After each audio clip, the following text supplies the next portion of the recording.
I'm going to jump right in. The thing that jumps out to me is when you were telling us a little bit about your background, how you've met your husband and all of that, and family and all of that. I see this sun up there in the seventh house in Libra, in a fairly loose but still legit conjunct with Jupiter. So that's some beautiful energy up there sitting in the seventh house. So I don't know how familiar you are with astrology, but Jupiter is just more, better, larger. And that's the sun, that's your personality. So that's in the seventh house, which is the house of relationships. So you've got an unfair advantage from the go-get there before things even start.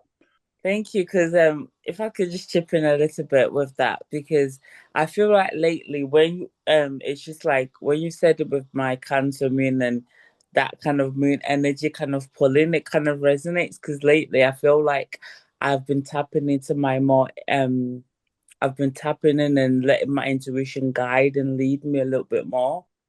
And as it looks like the moon is also in a trine to Mercury up there in the eighth house. Which, trine, that's good. That's a positive flow. So she's probably a very good communicator. That is Scorpio, so she could probably come across sometimes as a little mysterious. And with Mars sitting right there too, I'd hate to make her mad. And that's what you want to be doing in this lifetime.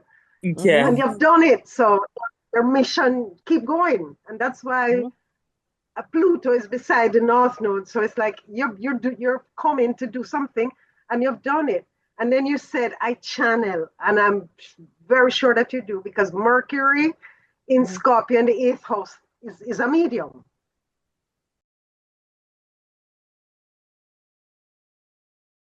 Here we go. Hello, everybody, and welcome to another chart reading group of the Modern Astrology Study Group.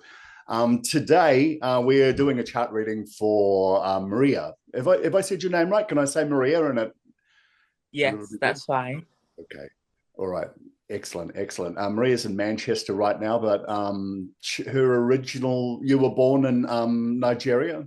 Lagos, Nigeria. Lagos, Nigeria. Okay. All right. So she's moved from Lagos to and just as a bit of a disclaimer, if Mariia passes out at any point, it's coming up to 1 o'clock in the morning over there in the UK. You may remember her debut on Modern Astrology in a study group before. I think it was 3 o'clock in the morning, and she had surgery that day, and she had passed out. So, but yeah, she at least turned her camera off. We didn't see her sleeping, but by the end, we'd stopped recording, and then we were trying to talk to her, and there's just nothing happening on that end. So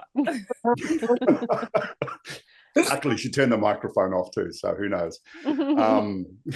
Anyway, my name's Damien McKinnon. I'm an Aquarius sun, a Leo moon, and a Taurus ascendant, and I'm in Australia right now in Brisbane. And I am Michael Pruitt. I'm an Aquarius sun, a Libra moon, and a Libra ascendant, and I am in Noonan, Georgia. I'm Antoinette. I am a Pisces sun, a Cancer moon, and a Scorpio rising. And I am right now in Kingston, Jamaica. Hi, I'm Mariia Laval. I'm a Libra sun, Cancer moon, Pisces rising, and I am in Manchester, UK. And I'm so happy to be here. It's lovely to have you. Well, gosh, there's quite a bit going on there. But normally what we do at the start too is look, perhaps you could tell us a little bit about yourself. Maybe how you came to be in Manchester instead of Lagos. Just fill in some gaps for us. So, help bring us up to the present. Are you comfortable doing that? Yes, of course. So, was born in Nigeria, and then I was about 3-4 years old. My family moved to London, UK. And then when I was about 6-7, then we transitioned over to Manchester, and that's basically where I've been all my life, and grew up in Manchester. And then met my boyfriend 10 years ago this month, ironically. So met my husband, transitioned to my fiance, got married 2020, moved into our beautiful house during pandemic, had a lovely young boy at 2021. And now we're currently here in just a little bit outside Manchester. Lovely. Yes. Cool. That's a football culture, right? In Manchester. There is, yes, Manchester United, Manchester City. Yes, there is. There's quite a big football culture, but They're I'm not a tough breed out there in Manchester. I know that. Yeah. So yeah. Yeah. Good one. Good one. They have one special reggae songs as the theme song for the team. Is it? But I'm not really sure. I'm not too that much into football, to be honest. Manchester United. I did grow up being a Manchester United fan, actually, but because my husband is he also grew up in London, so he's an Arsenal fan. So he's like, ultimately, we're an Arsenal household. But I'm like, to make it fair, we have to be something unique for our son. But for now, we're an Arsenal household. Yep. Cool. All right. Well, gosh, let's jump right in. What are people seeing here? We've got, let me just do a breakdown before we kick off. We've got sign modalities here. We're fairly balanced. We've got 9 points in cardinal. We've got 6 in fixed, and we've got 8 in mutable. So there's a fairly healthy balance there. There's nothing that's particularly lacking in that regard. However, when we get to elements, we see 3 in fire, 4 in earth, 5 in air, and 11 in water. So we've got a lot of lovely water energy in this chart. Which I think will be an interesting blend with Libra. I think they, even though those elements aren't super compatible, I think their way of doing things is, there's some beautiful common ground there. In terms of house modalities, we see 10 points in cardinal, we see 9 in fixed, and we see 2 in mutable. So as far as house modalities go, we have moved away from mutable energy, and the balance is shifting more towards cardinal and fixed. And this is a locomotive chart with the moon pulling this chart along there in the 4th house, which with all that water energy in there is a lovely way to go. So yeah, lots of lovely stuff going on in this chart.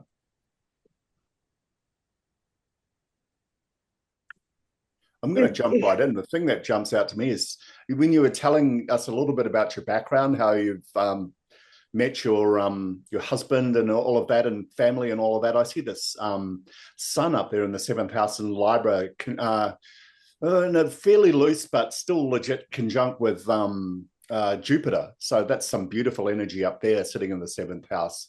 So I don't know how familiar you are with astrology, but Jupiter is just more, better, larger, and that's the sun. That's your personality. So that's in the 7th house, which is the house of relationships.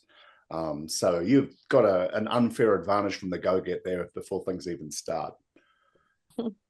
Venus and she down has there Venus. at the bottom too. Yeah, just peeking in there, making sure everything's rolling the way it should be.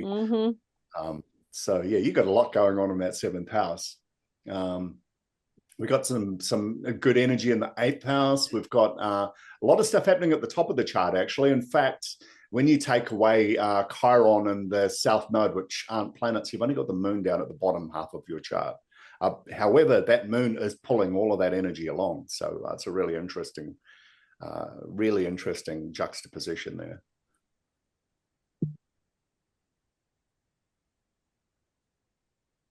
Yes, and the moon is in its own sign, so it's in Cancer in the 4th house. The house of home and roots and family. And it sounds like, based on what she said earlier, she has a very happy, stable, strong family. And you can see that just goes to her caring. And plus with her Pisces ascendant, that's another water sign, which is also, well, Pisces is the psychic, we all know that, but it's also a water sign, which is, water is emotion. So as we can see, she's got a lot in water. So that just tells me she's probably an amazing mother and a wonderful wife, and a good caregiver. You know what I mean?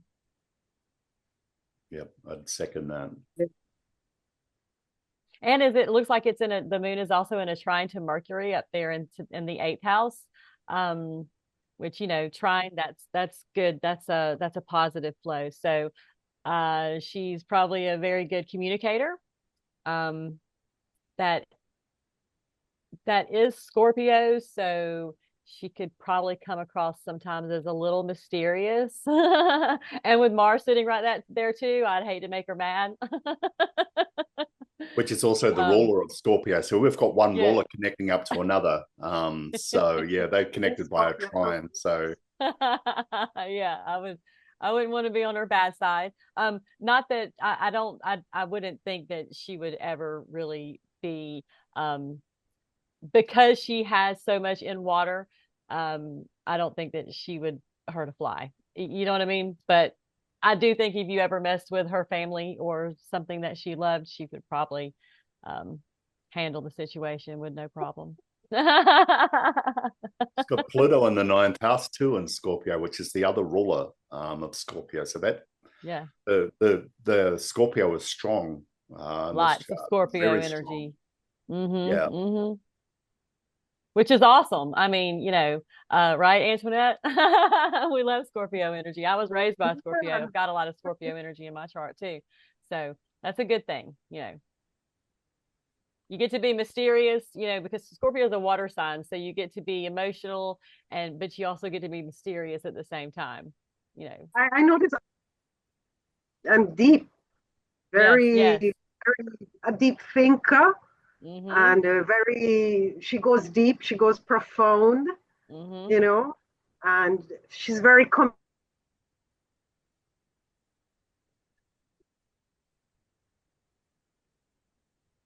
we're getting some delay from that Jamaican internet. Yeah, this sound to whatever it is, she puts her mine too. What called my attention most was the Sun Jupiter. Yeah.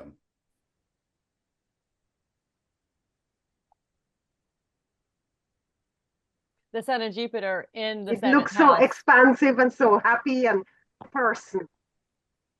Right. And Jupiter is the ruler of the 10th. So that would tell me that she works with a lot of people, and maybe travel is part of what she does, or, dealing with people who are moving around from different cultures, from different walks of life. It could tell us that she's spiritual or religious. Yeah, but she's definitely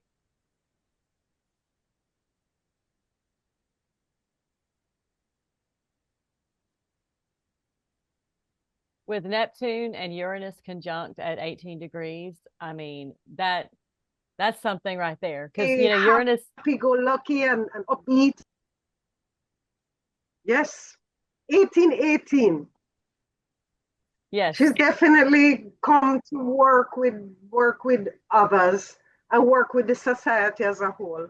Like, she can't go unnoticed with that Sun in the 7th house also. Yeah, with Jupiter right there next to it, making it bigger too. Yeah.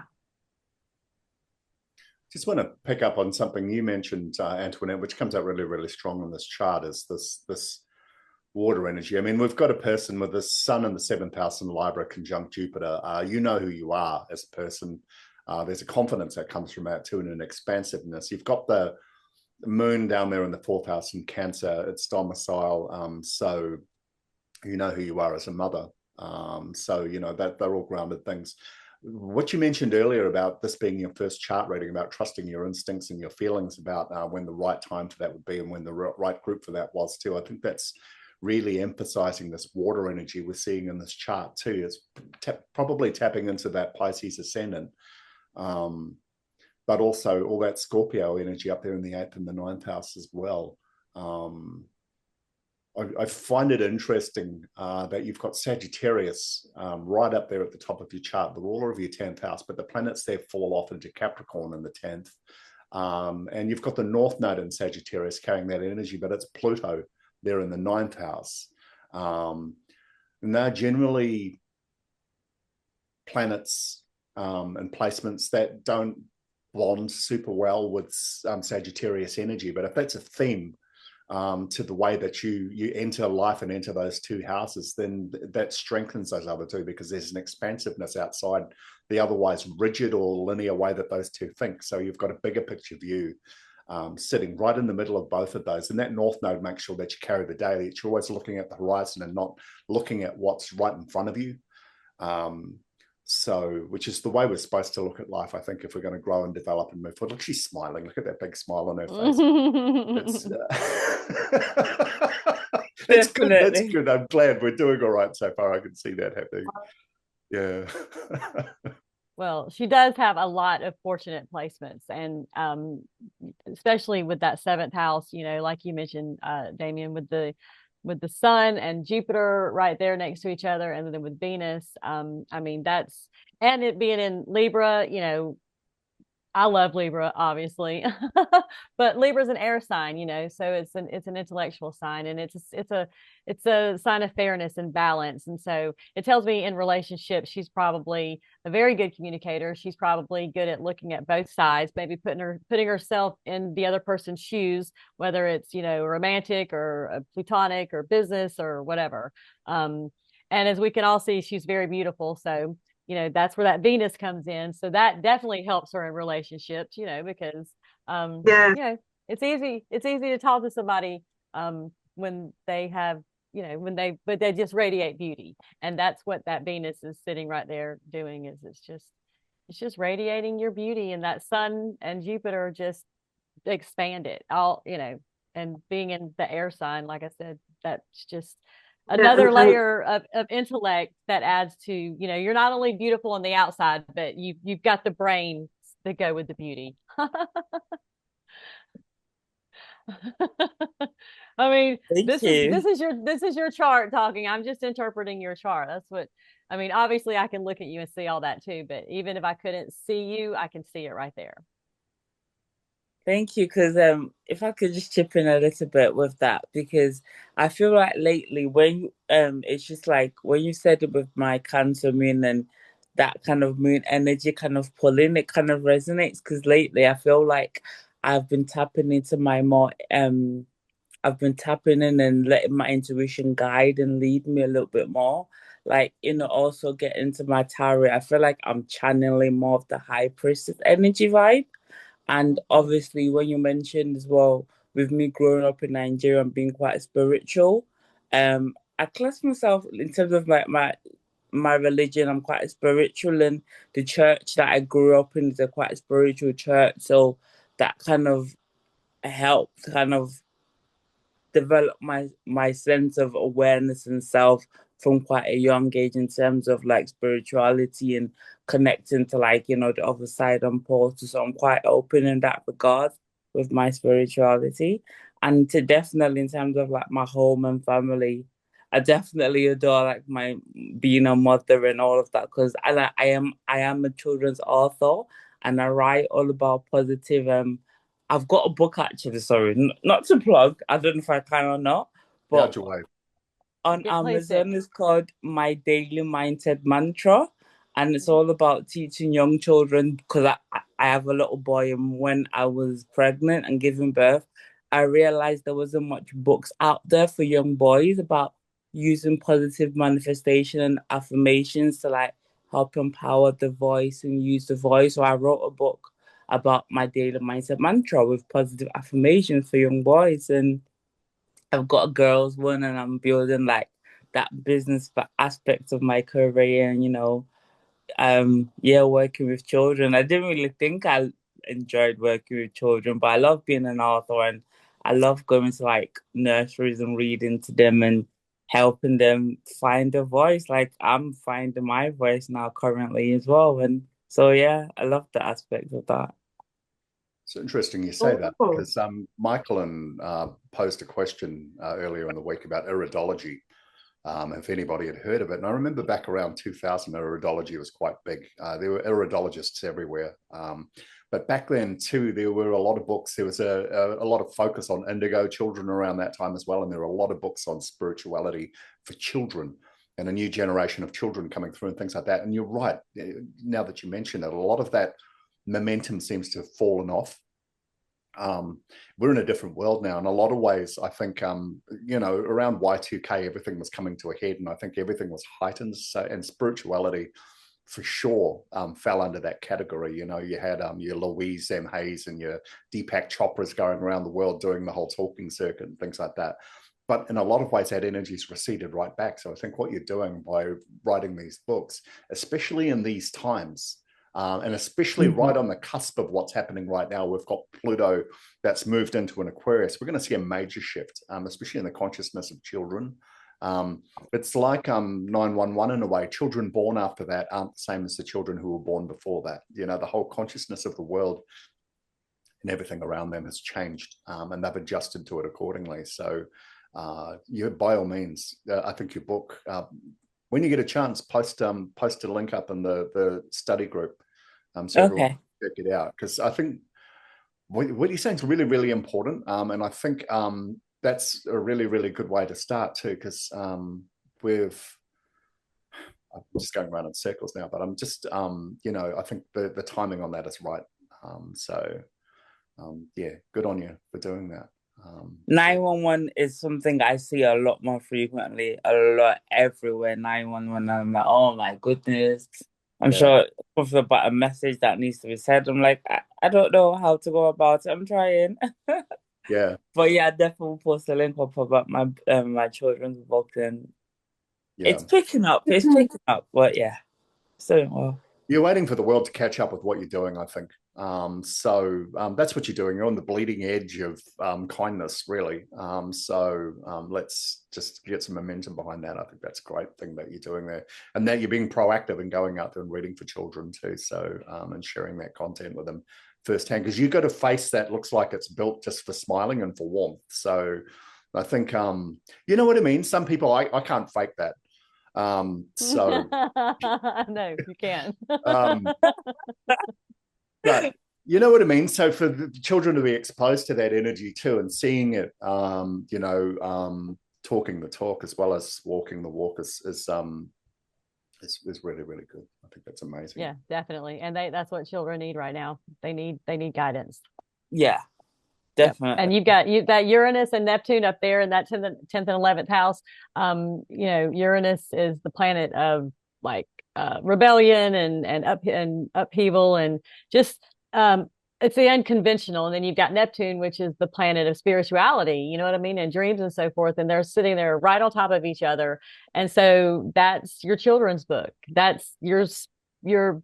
And then you've got the North Node in your 9th house, which is, you know, your destiny. Your 9th house is the house of spirituality. So that's super cool. And like Damien said, that moon, it's a locomotive chart in Cancer in the 4th house, which is your why. Your son is the one, if I heard you correctly, he's the one that, you know, gave you that idea. So that's what's pushing you now. So that moon energy in that 4th house in Cancer is pushing everything else and getting it done. And then you've got Saturn in the 12th house in Aquarius, and you know, we love Saturn. It's retrograde, so it's not as potent, I guess. It's more of an introspected, but you know, that's the planet of discipline. So it starts with the moon, and the moon pushes you through until you get to Big Daddy Saturn, and that's, you know, where you know when to stop. And Saturn's the ruler of Aquarius as well. Yeah. So she has a lot of planets that are in their domicile. In the domicile, yeah. Everything's exactly in the right place. Yeah. Very fortunate. You know, it's very interesting that you said you're an author and a writer, because your South Node is in Gemini, which has to do with educating young children and early childhood and speaking. And then your North Node in the 9th house has to do with publishing. And that's what you want to be doing in this lifetime. Yeah. And you've done it. So your mission, keep going. And that's why Pluto is beside the North Node. So it's like you're coming to do something, and you've done it. And then you said, I channel. And I'm very sure that you do, because Mercury in Scorpio in the 8th house is a medium. And since two rulers you have of Pluto there, two rulers of Scorpio too, you know, she'll dig deep for whatever she's channeling. She'll go right to the core. Yes. Yeah. Because Mercury's right in between the two. Oh gosh, right. And then the moon in Cancer in domicile plus the fourth house. I mean, she couldn't be more Cancer. So definitely, and moon is also past life, and so it's the family, it's the ancestors, it's the country of birth. It's like that's where my foundation is, and that is the foundation. Then that is going to help her to channel the past life and the stories that have to also do with your culture. So it's very rich in interpretation here, and and then the Mercury in the eighth house is like transforming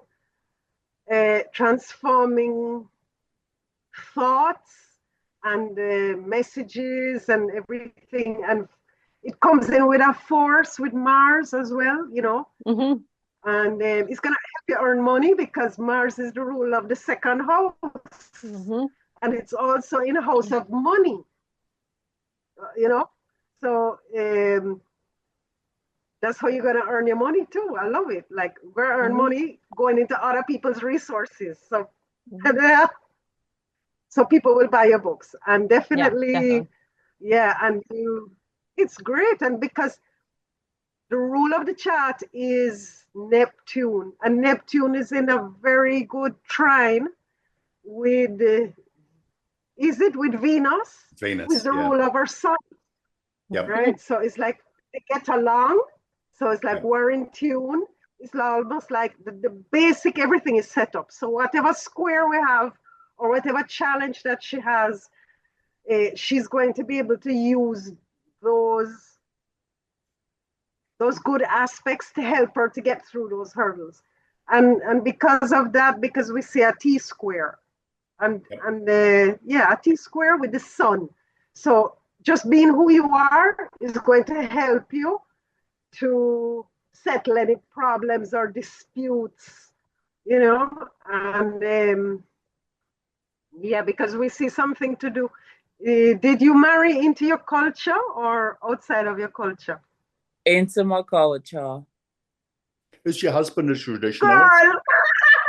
Good for you. I was going to ask exactly that same question, Antoinette, as you were going. Is your husband a traditionalist? He's also you said so, okay, let me just roll back a step before I ask you that. I want to ask you something else. You said something earlier that got my interest. You said you talked about your roots in Nigeria and how that provided a foundation for your spirituality. Can you shed a bit of light on that? Because I don't know much about Nigerian culture. So when you say that, what are you talking about? Are you talking about traditional Nigerian spirituality? Are you talking about mediumship? Are you talking about religion? I'm talking about religion in terms of the church I go to. So it's a Christian church, but it's like a spiritual white garment church. So we have like prophets and prophetesses that channel from God, and they speak to the spirits, guides, and the angels, and they channel messages. So they go into like prophetic transes, and they get messages to them so they're channel, and then they can speak to the church members and the people, and they pass some messages. So that, growing up with that, being exposed to that at a young age, like we can be in church. Normalized it for you. So being in church at a young age and through music and sound, see people go into trances and, speaking in tongues, and that kind of alerted me to, life is different. It's not just every day. This world is more than it is. So already having that understanding from such a young age, I feel like kind of gave me an edge in terms of, I know that the Bible is more than it is. I know this world is more than it is. So I always had questions about the world around me and how it is and everything else at quite a young age. And I think I understood more than I did. And I was always asking questions. Yeah. So, that in terms of growing up in Nigeria and having that's what I mean in terms of my spirituality background and that kind of foundation that's given me. And in terms of like my mediumship and using my intuition, I'm a dreamer. I dream a lot. And again, my husband, part of the reason why we got together is like I dream and then he helps me interpret. So Okay. because Wow. back then I would dream, I would don't understand, and then it would help me. But now again, pulling on my intuition and getting stronger, I'm starting to also understand and starting to learn to interpret my dreams. Yeah, I'm not brave enough yet to start channeling and doing all of that, but I do believe eventually I will get there. But right now I'm still on that journey to building it. I think you're in So development in a lot of ways too, because a lot of that energy that Antoinette was talking about that really strengthens and heightens that, that eighth house and that seventh house energy is there to really, really push you and guide you through that. But you've also got an opposition running up there to Uranus and Capricorn in the 10th house. So all that spirituality, that intuition, that tradition, that genetic memory, that that karma, all of that sort of stuff that you're soaking up in the 4th house, you're absorbing, but you're also maintaining distance from at the same time. And I think you're going to take in a different direction. And you've separated yourself from that's Uranus up there in the 10th house, but it's in Capricorn, which is a really, really interesting contradiction, because that means you can manifest that energy. So it feels to me a lot with what you're saying. You right from the go-get when we started talking, you're very, very comfortable in your intuition, and that comes across clearly. And what I'm hearing you say, and your experiences with your husband and all the strength that's in your chart, it's guiding and it's evolving you. So you're moving diligently towards a point where you're going to be ready. And the writing's the opening shot. I think that's the first shot across the bows there. But you will be able to manifest that, and you'll be able to take that traditional energy, that all that 4th house stuff, your culture, your spirituality, all of that. You're going to find a whole new way to manifest that, or you're going to revolutionize it. But like you have done with this book for children. It's not about seeing a gap in the market. It's about obeying a calling. Seeing a need and addressing it based on your own intuition, based on your own heart, based on your own instincts. So yeah, you seem to be given all the right tools and the right people. And well, she's smiling again. Look at that.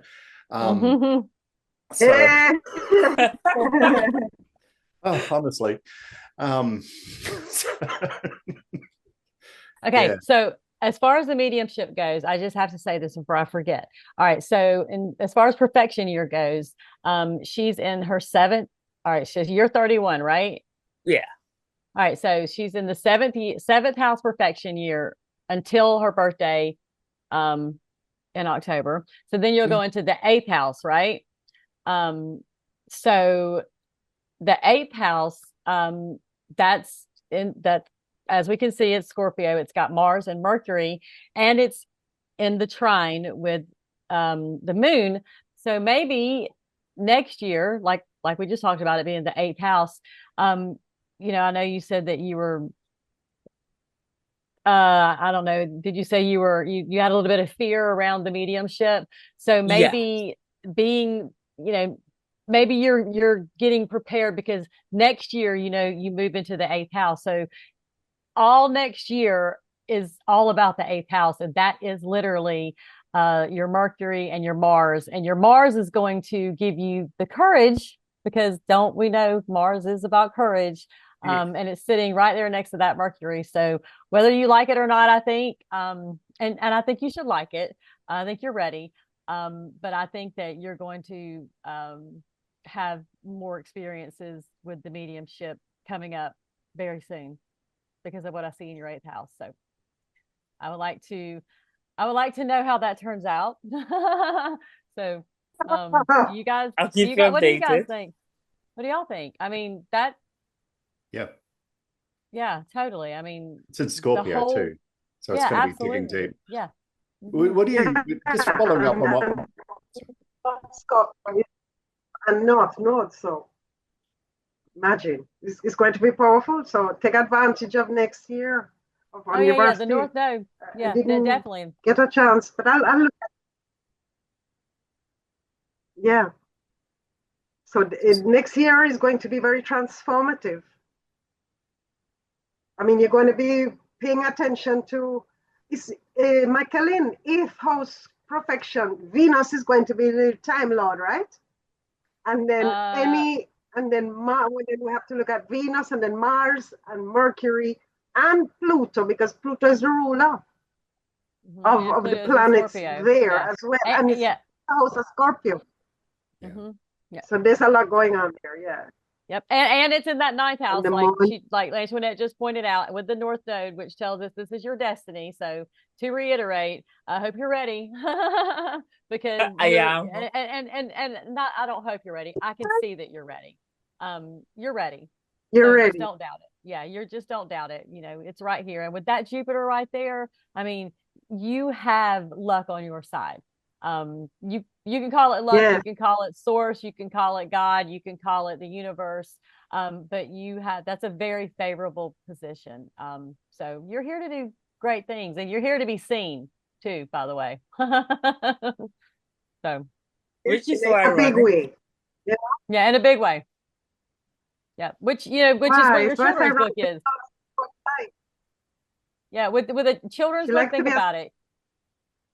You are changing lives. You are creating, you're taking little humans and you're helping them, find their way. Imagine if they'd have had stuff like that when we were kids, y'all. I mean, I got kicked out of church for asking who made God. You know what I mean? Like, there were no answers when we were young. So I think that's great. I think that, that's going to make a huge difference.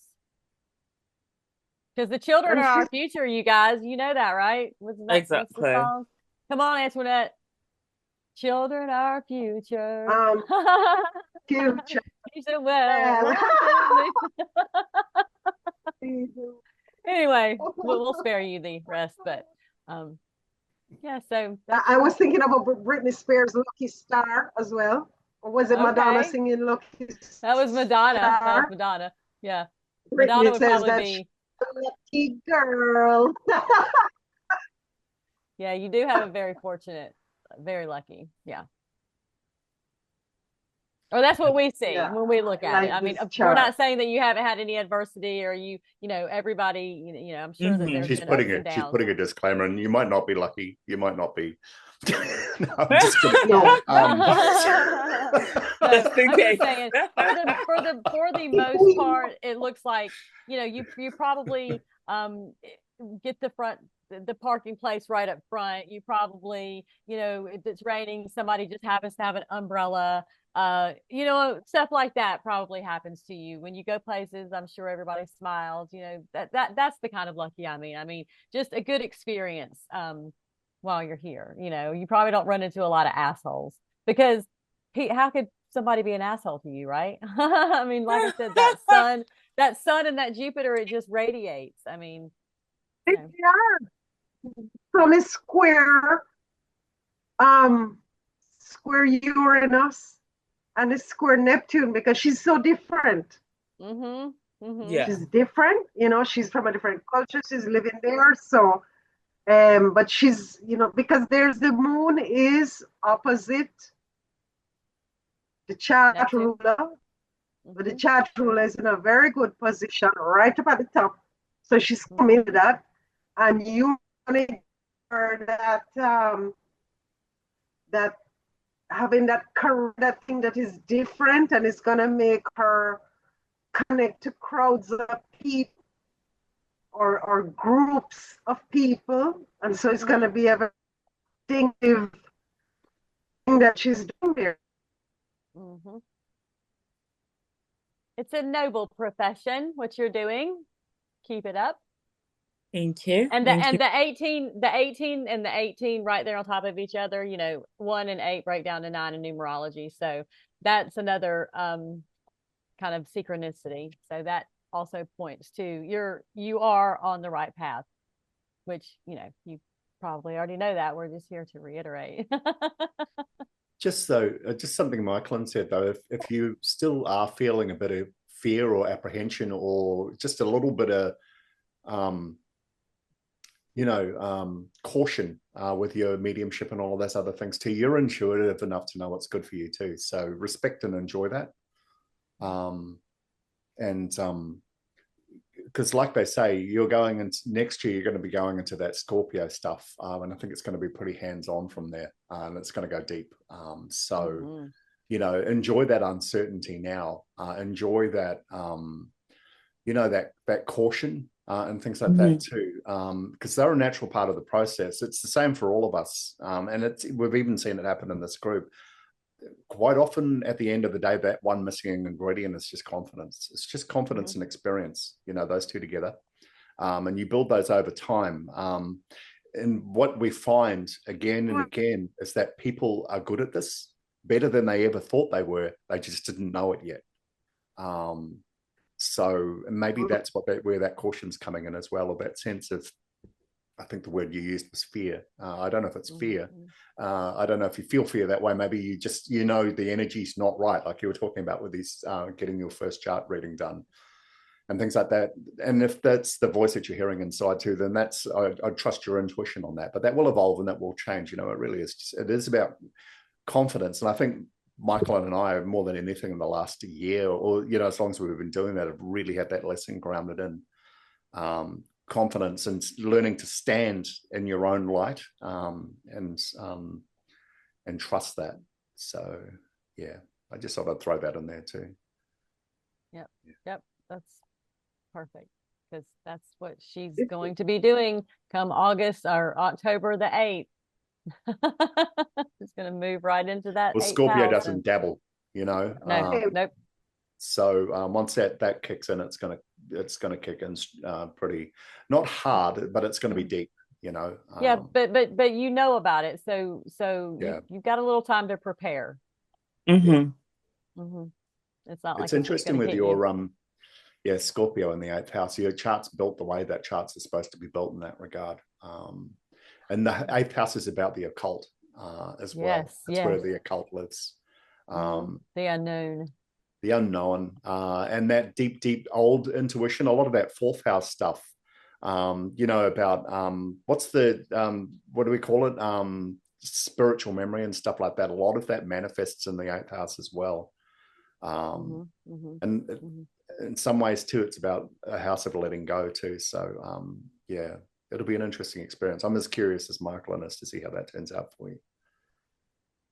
I'm very curious too. Yes, it's all everyone's readings and everything has been very, very, very, very accurate so far, and it's so refreshing to see how it all plays out and how it works, and it's very interesting because speaking is a very, very big part of my life, actually, saying that, and I'm only just kind of, I think, feeling out that aspect of my life and being more confident with it, because in terms of adversity and everything else, being a 2-time cancer survivor, so I am a patient advocate. So I do talk about my experience, about my journey, and I do try to help heal people through that and talk about the negatives and positives of being a cancer patient and how to advocate for yourself in the health space. And I think that's kind of where my lack of confidence comes from, because having a lot of health issues and battles with that. So it's like trying to battle that and still look as good as I do in talking. So the confidence issue with battling my health and getting that on track, and I'm doing that at the moment. And then the speaking part of my life is talking about my experiences and hopefully healing others through my experiences as well, and trying to bridge a gap in communication in terms of my community. So what I do as well with my advocacy work is I try to educate the Black and Brown community on the importance of getting involved in clinical research, because we don't get involved in clinical research due to mistrust in communication and, the bad light it's had in the past with, the legality of things. So what I do try to do is educate my community on the importance of, health checks and health and well-being and coming together. So, when you guys talk about that, I am trying to go back into my community and educate. So yeah, that resonates quite strongly with me. That's a really, really important one, because oh God, the UK is actually is one of the leaders in the world when it comes to community level a collation of information. They've got some of the best genome databases in the world. A lot of genome research that's been done right now has been driven from the UK. So it's very, very important for your community to get involved, because one of the biggest weaknesses we see again and again from the medical profession is just a lack of experience with the physiology and the genetics of other races. And that can lead to failure. That can lead to disappointment and anger and things like that, because people aren't being diagnosed properly. People aren't being worked with the way that they should be worked with, and it's something that's happening at a genetic level. We hear about it in the US as well. A lot of races don't trust the white health system because it often has these disappointing outcomes, but those outcomes a lot of the time are based on a lack of experience from the white medical service with working with different cultures. They're not exposed to those genes and those specific needs. So that's a really, really important one. And just what you said right now is the first time that I've really seen your Saturn pop up on the radar, because I've been waiting to see how your Saturn, which is at the end of this locomotive, is going to manifest. And I think I saw it right there. You've had these powerful experiences. They've happened just to you. They're the sort of experiences, I guess, you've got to sit down and ask yourself, why me? Why did this happen to me? Makes you feel separate from everybody else, which the 12th house does. And it sounds like what you should have done is you've intellectualized it, which is the way that it's, Aquarius deals with any issue that it's thrown its way. But then you've pushed it back out to community again, which is, you've taken it out of the darkness of the 12th house. And you've shared it with the community, and you've translated all of that into experience for all your strengths to pick up with and run with. So that closes the loop for me. I think I've heard. Normally we go to Saturn straight away, don't we? I mean, it's one of the big hitters on any chart, and for some reason we've managed to wait right till the end to hear it. And I think that's the first time I've heard it ring like a bell, clean right through. That's Saturn energy right there. I like what you've done, because we're in Saturn in the 12th house. For many, it can be a really, really difficult placement. It's I'm doing a lot of research and writing on depression right now. It's one of the most powerful placements for depression as a 12th house Saturn. But that sense of isolation and things like that. And I love what you've done with that. So, anyway. Wow, my son has Saturn in the 12th. Yeah. So does Damien, don't you, Damien? I do. It's a bucket chart. That's the handle. So, yeah. But I think it's. Sorry, I was going to say what she was just saying about Chiron. The sixth, her Chiron is actually in the 6th house, and the 6th house is the house of health. So that further solidifies what she was saying, and shows where that moon's pushing. And that is another part of her why she's doing the things that she does, which leads all the way to Saturn at the end, like you were just talking about. So I just wanted to bring that up. You're a healer.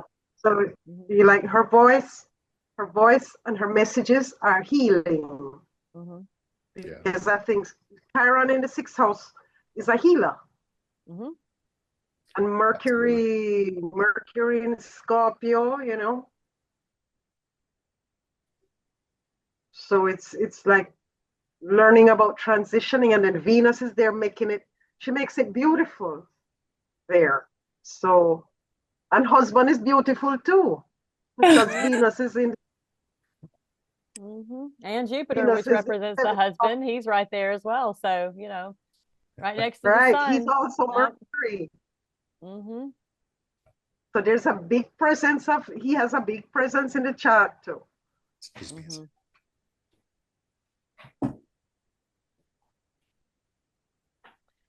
Very, very cool. Yeah, it's like God said, let's just put everything in the right place, because now, it's like, okay. Well, and it's really cool how, like, we talk about Antoinette, like the past lives. You've taught me a lot about that with the North and South Node, and even though the moon is what's pushing this chart, actually the 3rd house with the South Node right there is kind of pushing as well, because that just goes to show that she's already mastered that in another life. So that goes further to trying to give her the confidence that she's going to need in this next year to move forward. because that South Node in the third house, which is the house of communication, and it's in Gemini, like you said. So, which is an air sign. And, we already have made the point that the Pisces rising she's a psychic. I mean, so it's all right there. So, yeah, I think that's really cool. I think the South Node just further nails hammers the nail in and says, yeah, she's on the right track. Yeah, Just it's like saying, like, pushing. we don't know. We're just speculating that she could have been a basic teacher in a previous life, or she was some teacher, or she was in charge of a village of children, whatever it was. And probably children because of the Gemini. So we know in the tarot, the lovers is the Gemini, and that's usually the children. So yeah. Yes. And because yeah. And now she's got Jupiter coming into Cancer, so it's going to expand all that, yes. Yep. I think did Jupiter just enter Cancer? Time, it's 1 degree. Which is her fourth house. Okay. Yeah, and then it's going to go into house 5 with creativity and children, and then she's going to probably get recognition for it when it gets Leo. Her recognition, which is her Leo sun, and the Jupiter sitting right up there. Right, because when it hits Leo, it's going to touch. It's going to be her sun, and then she'll close a cycle and start a new one. And in the second house, we got Saturn and Neptune in Aries, moving into the second house of resources and talents, but also saying, be responsible with money. But now it's like your talents, you've waited quite a while now. This is the first time that Neptune is coming in. You probably get a lot of dreams, so it could be good, it could be not so good sometimes. It's gonna make you sleepy, it's gonna give you downloads, it's gonna make you confused sometimes. And so be careful with the money. That's why Saturn says put limits on the spending. Yeah, but at the same. Yeah, she knows. That's a good point. Yeah, and Saturn and Neptune right now are both in Aries, which is your second house, which is, like Antoinette just pointed out, your house of spending, and so Saturn's there to remind you not to spend too much, but Neptune's there saying, exactly, impulse control, boundaries, if you will. Because Neptune will have you out, buying hot air balloons and stuff like that. So Saturn's, yeah. I have expensive taste. But that's good. You're supposed to dream big. You know what I mean? Yeah. But Saturn's just there to remind us that, maybe not today, maybe tomorrow you can have that hot air balloon. But but yeah, no, it's good to dream big. So definitely encourage that. Yeah, if you're going to dream at all, you might as well dream big. Exactly. Might as well give it all. Yeah. The nodes are in houses 1 and 7. Am I right? What, right now? Yeah, the nodes are transit. Yeah, because they're in Virgo and Pisces, correct? Yeah, the next eclipse is going to be in September in the first house. So that will, it's going to be it's going to affect the chart ruler. So it's going to move a lot of stuff. So say that one more time. In September, there's going to be an eclipse in Pisces, I think 25th of September. And that's going to be in her first house. So it's going to activate everything to do with Neptune in Capricorn, beside Uranus. So it's going to be with groups, people, and all the spiritual part of it too. And it's also going to affect Jupiter, because Jupiter is co-ruler of Pisces. I don't know where Jupiter going to be at that point, but he should still be Cancer, because it's going to be there for a year. So it's going to trine the eclipse. Some people just Which is lucky.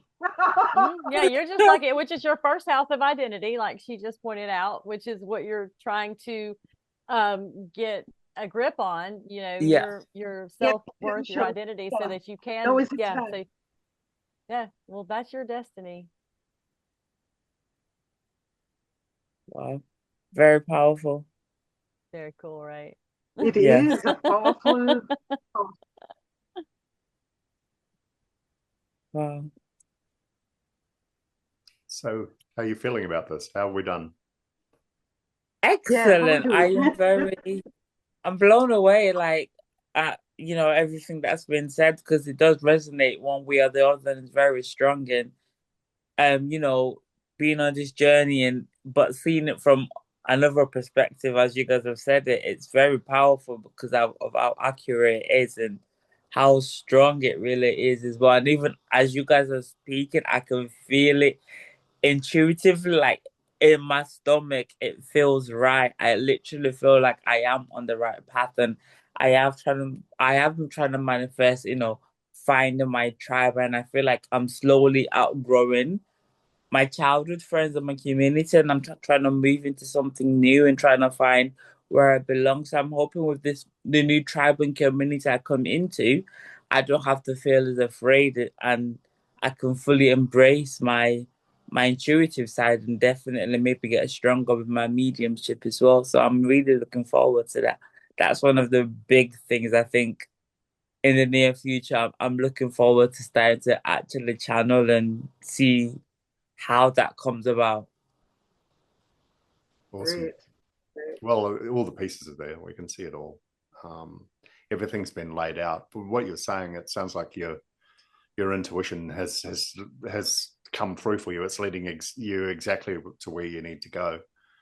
But also too, like I said before too, your intuition's also, it's still telling you you're not there yet, which is important to listen to, I think. So, you know what I mean? When that passes, I think that's when you really start to shine and you start to flourish.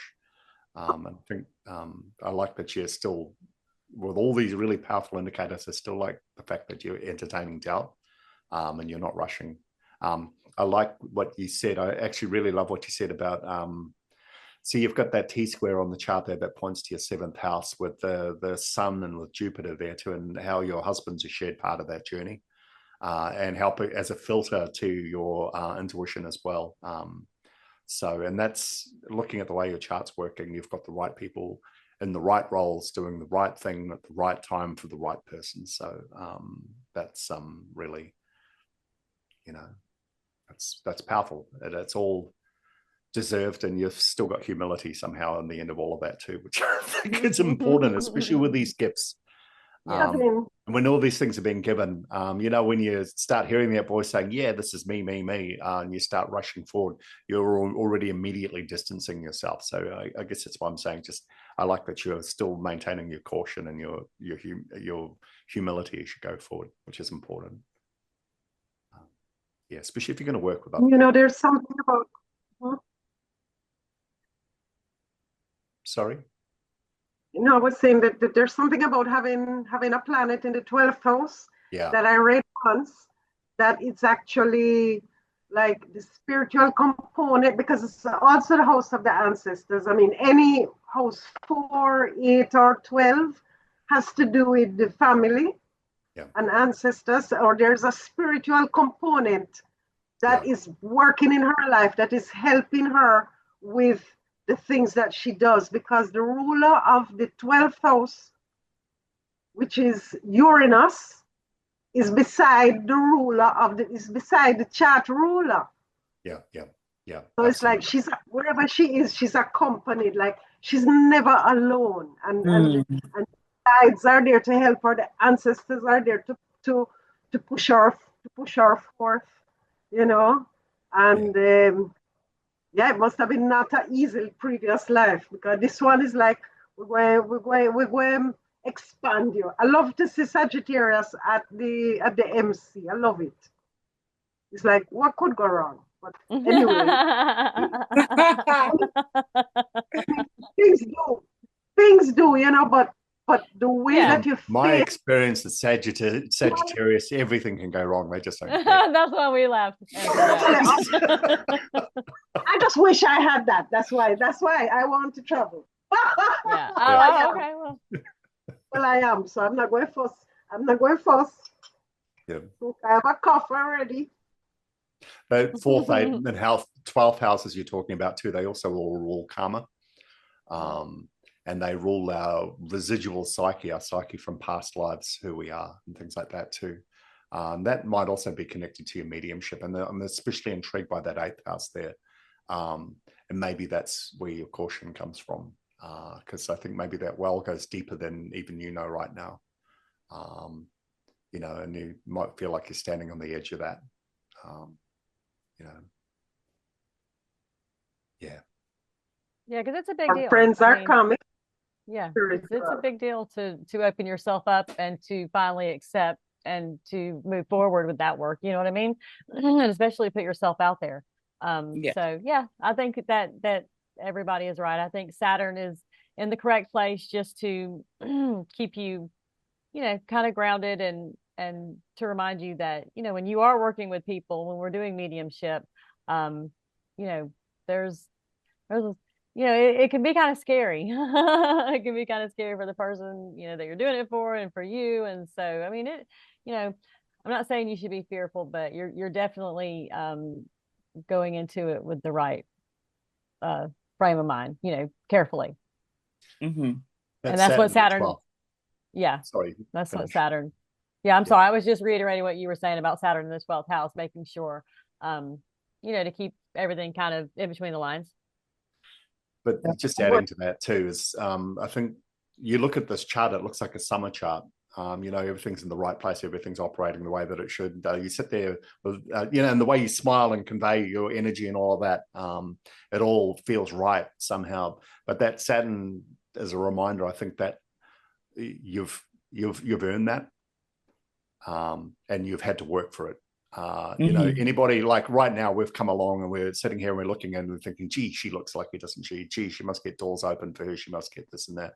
That's Saturn in this, saying that you've done some battles all by yourself, and you've had to ask yourself some big questions. And so what we're seeing now is not the result of ample gifts, not just ample gifts, but there's also been some soul searching and some introspection there too.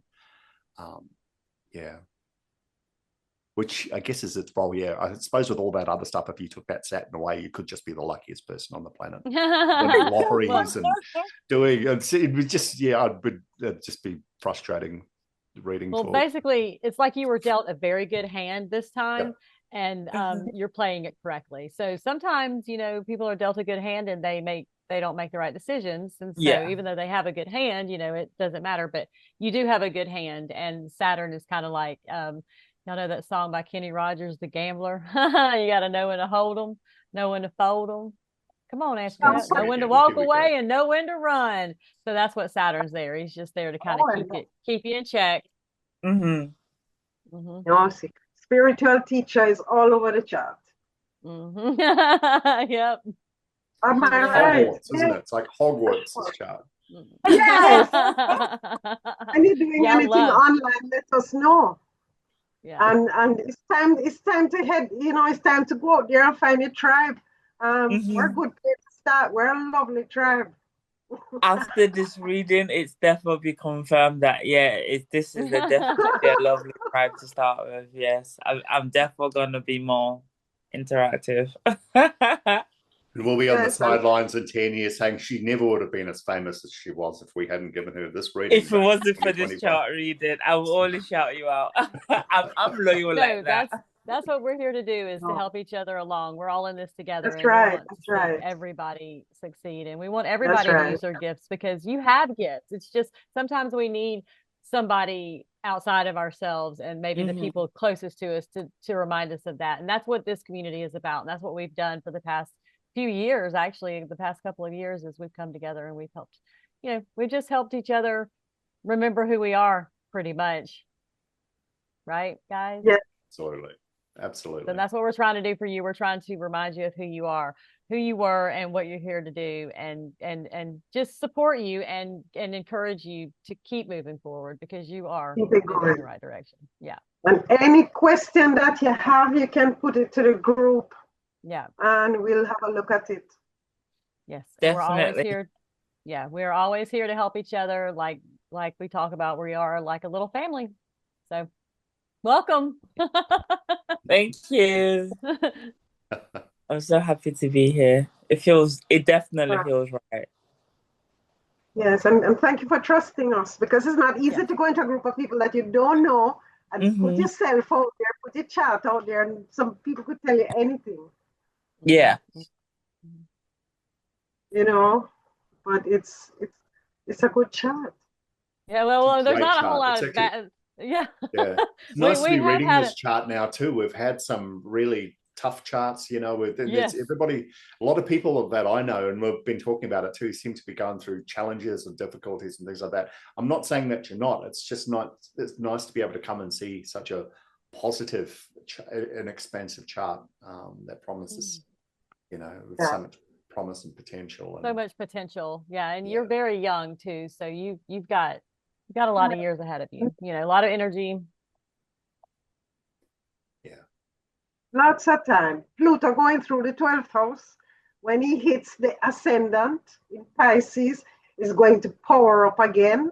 There's going to be more transformations for you, right? Especially, you probably, who knows, you might relocate or you might be traveling, you might be, you know, everybody going to know who you are by then. Trust me.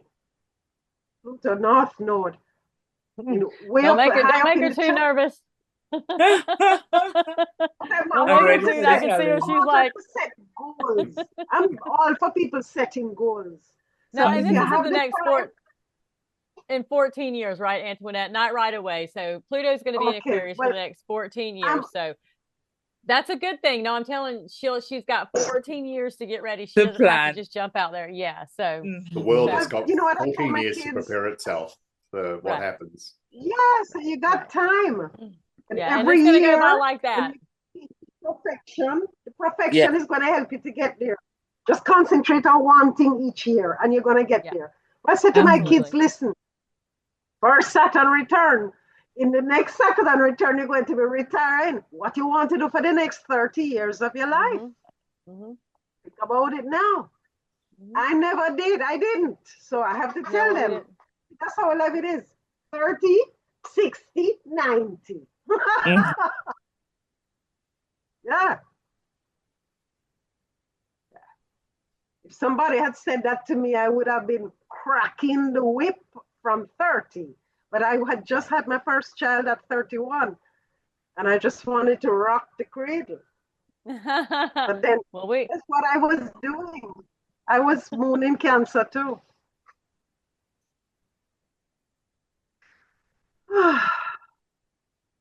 Well, that's what we're here to do now, is to try to help people work with this energy. Now that we have this information, hopefully we can help, we can keep people from having to go through the same thing that we went through, because we didn't know any of this stuff. We didn't know what was happening to us. And that's how we felt it was happening to us. And now we know that it's not happening to us, it's happening for us. You just have to know how to work with the energy. And so that's what astrology gives you. It's just space weather. It's just like I've brought up before. Yeah. I mean, it's either going to be raining, or you may need your umbrella, or you may not. So we know if, you know, Mercury's retrograde, that's an umbrella situation. So people that don't know astrology, you know, they don't know that. So they just, things are happening to them. So that's what's so cool about astrology. And that's what we're trying to do here, is we're trying to teach people how to do this for themselves. You know what I mean? I mean, obviously we're here to do this for you. If you want to hit us up on the divineregistry.com, we're all on there. You can drop a comment, obviously, under the YouTube video, or find us on Facebook, Modern Astrology. But we'll drop all the links in the description, of course. But the point is, this is valuable information. This is your life blueprint. This is your instruction manual. This is how you're wired. It's the cards you were dealt at birth. And if you want, you know, if you want answers, learn astrology, and we can teach it to you. I mean, you know, go right. You have to do it. Yeah, we every time that we do this, we get together and we show how it works. I mean, we're not making this stuff up. I mean, we didn't come up with this stuff. This is stuff that, you know, we've learned But over the your years child and we've studied. Yeah. tells. Yeah. It's a science. It's like an art. It's, you know, it's an interpretation and it's Like the accurate. chat is. All right. You know, but I've What's never the time ever near done that now? It must be getting near after 2 a.m., I think, isn't it? Oh gosh, yes, Yeah, go. Yeah, we should let her go. 2:16 a.m. Okay. 2:16 a.m. All right. Cool. All right, let's let her Well, go. is there anything else that you would like to ask or you would want us to look at or something you want to say before we let you go? Because this, you know, my relationship, I would actually love to, if we have time. about your relationship. What about your relationship? Just wanted to know what's ahead right now. If that makes sense. Yeah. Or what? Where's Mars? Mars just went into Virgo a couple of days ago. 0 degrees Virgo. Mm-hmm. So in this next while, when Mars is in Virgo, the relationship is going to be a little. There might be some conflict. Mm-hmm. Yeah. Yes. And it's the way. The only thing I could say about it is the way that you communicate with him, because he might be a forceful communicator, or you know, or she might be if you'll look at her, because she's so soft. She's so soft, and because it squares, like the 4th house is square in the sun, and the sun is in the 7th house. So we don't know if it has to do with if there is a conflict with what you do for work and how you manage your home or the kid. Like you may want you to stay home, you want to go out, but yeah, there's you need to manage. It's conflict management is coming up for you. Yes, and definitely. money is going to be on the table, right? Because Mercury is in the 8th house, so it's going to be things having to do with money and resources, because it's like he has to share his resources with you, because your rule of your 2nd house is in his 2nd house. It's like, and they use a Scorpio. They use a Scorpio. Oh, really? Yes. Oh, gosh.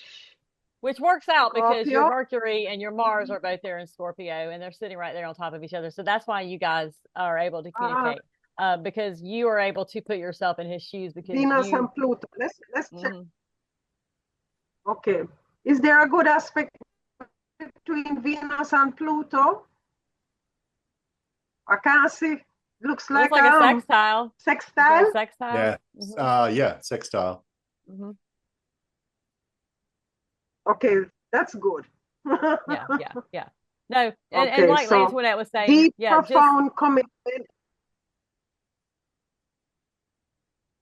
with Mars. Conflict management. Right. There you go. Be prepared for that. Right. Because, because of the way it's like he wants to have, I don't know. He wants to have the voice of reason, and whatever you say, he must override it. Like he must learn to listen to you, and you know, because he's higher up. When I look at where things are, her sun is here and Mercury is higher up. So he may feel more higher up than Libra because he comes after Libra. But you are the one that's pushing him forward because you really come before him. But he's higher up in the chart than you. You know, so he might be taller than you, figuratively. Yeah. And yeah. Well, and he wants to tell you what to do with your money, right? Probably. Probably. Anyway, what else? He's Scorpio. He tells me to save a lot more than I do, so I guess he tells me what to do with my money in that terms. If you're not going to listen to him, listen to Saturn moving into your 2nd house. It's saying the same thing. So there may be some Yes. substance to that. I don't think we can help you with this one. So But I'll tell you one. I'll just tell you one thing. He's here to help you to get your soul's mission completed. Mm-hmm. I Right? feel Because that. he's beside the North Node, so God, he's there for a reason. But if you could give her some advice as to, because one thing is the husband, and then she is like, he's war and she's peace. You know, she's Libra, which is peace, and then Scorpio is war. you know, the hardest thing to remember during war is just what peace felt like. If he's willing to sit down and listen to your dreams and interpret them for you, then it's worth enduring. Everything's cyclic. So I'm not, you know what I'm saying? I'm not saying don't obey your own needs, don't respond to what you want, but in the big picture, when you stand back, that's something worth holding on to. I mean, you're 31. You know, you reach stages in your life where you look back, and things like that are important. That has a lot more meaning than you'll ever know. So from the big picture score, I don't know. I don't pretend to understand your dynamics of your relationship, but just that one thing you said to me, that's unique and that's special. So I definitely don't take that for granted. Yes. Yeah, that's somebody who's really in your corner and on your wavelength. You don't find that often. So, you know, you can have all your gripes and grumbles and all of that sort of stuff, but everything that's happening with that Mars moving into your 7th, with Saturn moving into your 2nd house, all that stuff, that's all cyclic. That comes and goes. So you've survived worse than this. You've already told me twice. So yeah, you'll live through this. Have you ever read the book How to Win Friends and Influence People by Dale Carnegie? No, I haven't. Okay, well, you don't have to read it. You can go onto YouTube and listen to it. I recommend listening to that book. It really is it's a manual on how to treat people. And yeah, it's great. They recommend you read it like 4 times a year. And like I said, you don't have to read it. You can listen to it. What I do usually is I lay down and listen to books at night. But that's a good one. And it will give you some insight into, because not everybody thinks the same way that we do. You know, like I said, everybody's wired differently. So you've got your sun in Libra, which, you know, I've got my moon in Libra and my ascendant in Libra, which means we don't like conflict. We want things to be all chill. You know, we're the mediators. We don't want a bunch of drama. But you've got that, but then you've got the Mercury and Mars. You know, Mercury is the sign of communication, and then Mars is the, you know, drive. So you've got those two. So that's a little conflicting. So you just have to learn how to balance who you are at your core, which is somebody who just wants peace and love. And see, Scorpios aren't like that. You know, my dad was a Scorpio. I was raised by a Scorpio. They could be a little aggressive. And, you know, so sometimes it's best, how do I put this, just to not poke the bear. If he's coming, you know, if he has something to say, it's best sometimes just to breathe. And if you have to excuse yourself, then do so, you know, and then maybe come back and finish the conversation. Come up with something witty, like, you know, I'm anything, but just don't poke him. Scorpios, you don't want to poke them. And again, with your Mercury and Mars being right there, I'm sure if you get poked, you know, you could come back and maybe say some hurtful things. So. Just say, excuse me. And you can, because you also need to, Mars is also going to teach you to be more self-confident and to be more assertive and to put up the limits when necessary. So when by the time Mars gets Sun and Jupiter, you're good. You're on your way. Like, I think that's where I'm at right now. Setting boundaries, but it's like, again, with not wanting conflict and trying to people please, is like, how much of my boundary am I willing to let go or allow to be overstepped because of the support? But it's trying to find that balance again. Yeah. And the thing with Scorpio is their stamina will outlast you when it comes to conflict. They're built for it. You know what I mean? Michael, and after this, I'm going to go on to Etsy and make my first $1 million with a t-shirt that says Scorpios aren't like that. That's a gold. That is solid gold. I like that. I'm going to keep that. I'm going to borrow that. But yeah, they'll beat you on stamina. So, you know, while I guess the balancing act for Libra's not being resentful. Yeah, Scorpios are very resentful. Too long. So, and that's poison for a relationship. Yeah. Well, maybe not resentful, but Scorpios will hold a grudge. That's one I'm telling you for a fact. So that's, you know, it's best not to engage. If you can.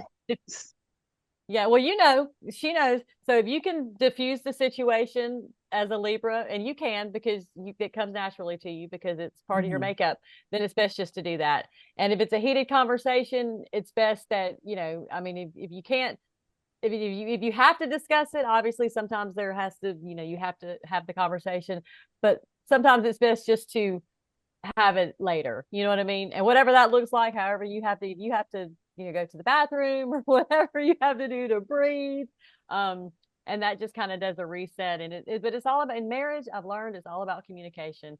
And a lot of times it's us as the women, because it's just the way that we're designed. You know, the men are the provider. I mean, it's supposedly that's how, you know, it's supposed to be. And so, you know, we are the submissive, where we're supposed to be. And but that's how marriage works. You know what I mean? It works because the man is the king and the woman is the queen, and then you've got the children and so forth and so on. But there's a hierarchy, you know. So it's I'm giving you marriage advice because I'm 50 and I know this because I've been through it. And I'm listening because I'm right there right now and I'm experiencing my own conflict and I'm trying to work my way through it, and I'm definitely taking it all on board, and it makes sense. And like, you know, like, nobody ever wins an argument. That's the main advice. Nobody ever wins an argument. And I highly recommend, if you'll listen to that book. I mean, it's kind of long. It may take you a couple of days, but it's so insightful. I'll send you a message to tell me the name again so that I can I will. I'll actually send you the link. It's amazing. Okay. That book, wasn't that the one where Dale Carnegie was paid to go for 3 years? I think he was paid to go and talk to, personally connected to the richest American people at the time, and his mission he was given. It was by one of the presidents. It was at Roosevelt. Was to go out and find out what each individual secret was for these people, why they became rich, why they became successful, why they became good at life. And he compiled the book, and he'd been paid a stipend for 3 years, which was quite generous at the time. He ended up taking longer. He learned so much, and at the end of the day, it wasn't about the money at all. And you'll see. You'll see when you read, when you hear the book, when you finish it, and even it's either that one or Napoleon Hill, one of the two. Yeah. The first 3 chapters, once you get, if you can later, probably not tonight because I know it's late or whatever, but listen to the first 3 chapters and you're going to be hooked. You're going to be like, oh my gosh. It's amazing. It's very, I mean, you'll see, it'll change your life. It'll help you learn how to communicate with people, because I mean, we can't change other people. We can, and reacting is bad. I've learned that one. So it's just learning how to take that Libra energy that's so strong in you, and that Cancer energy, that loving, you know, nurturing energy, and trying to mix with the Scorpio. We love Scorpio men because they're strong, you know, they're good providers, but they're just not, you can't poke them. Poke the bear. Poke the bear. I mean, you do have to set boundaries, but like we talked about, you just have to, you know, just have to kind of experiment a little bit. You don't want to be too, you know, you know what I mean? Don't have boundaries. And they don't understand. Yeah. And maybe the older you get, you know, you'll be able to set more boundaries. But right now, you know, you mentioned, you know, you're very young. You guys have a young son, and so you get older. You know, I don't think it's boundaries. I think you just learn what's real and what's not, what's important to you and what's not important at the end of the day, you know, because by that time you figure out you've been in how many relationships, but you've had the same fights, the same battles, and they've solved nothing and they've done nothing. And that's why I'm saying at the end of the day, if he's sitting there and he's willing to listen to your dreams and interpret them, then don't put too small a value on that. Yeah. In other words, just some stuff you just let it go. You know why you're there. The best thing about relationships is also the worst thing, is that they just keep going on and on and on. That's a fact. It is. That's probably the most Aquarian way to look at it, but it's the best thing and the worst thing about them is they just keep going. And that's all part of that process. I think it's all part of the mileage that comes with it, you know, and every once in a while you got to stop and do some maintenance. You know, yes, definitely. Yeah, back just like a car. Working order again. And then, you know, when that happens, you're not so bothered by rattling parts and annoying stuff. And as the Libra in your relationship, you're the one who's not going to be bothered anyway, not nearly to the same degree that a Scorpio is. I admire your courage. I can't do Scorpio.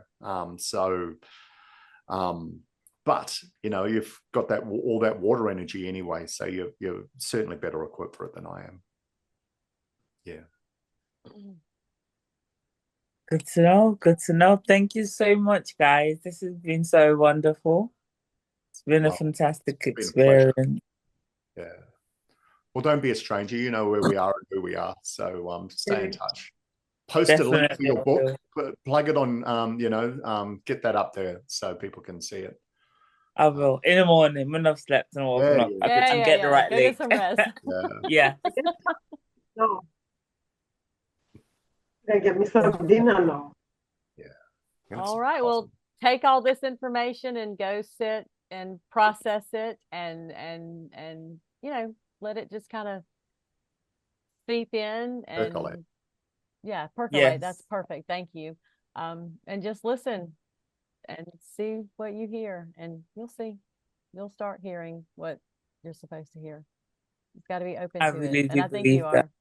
I believe it for you. You know, most people, I'm too much in my mind. Most people I don't know if that's going to work for. In fact, I don't believe it will. But for you, I've got no doubts. So yeah, absolutely. Thank you so much, guys. You're welcome. What a pleasure this was. Yeah. All right, everybody. I'm gonna stick a pin in it. Bye, y'all. Okay, bye. Take care. Bye. Take care. Bye.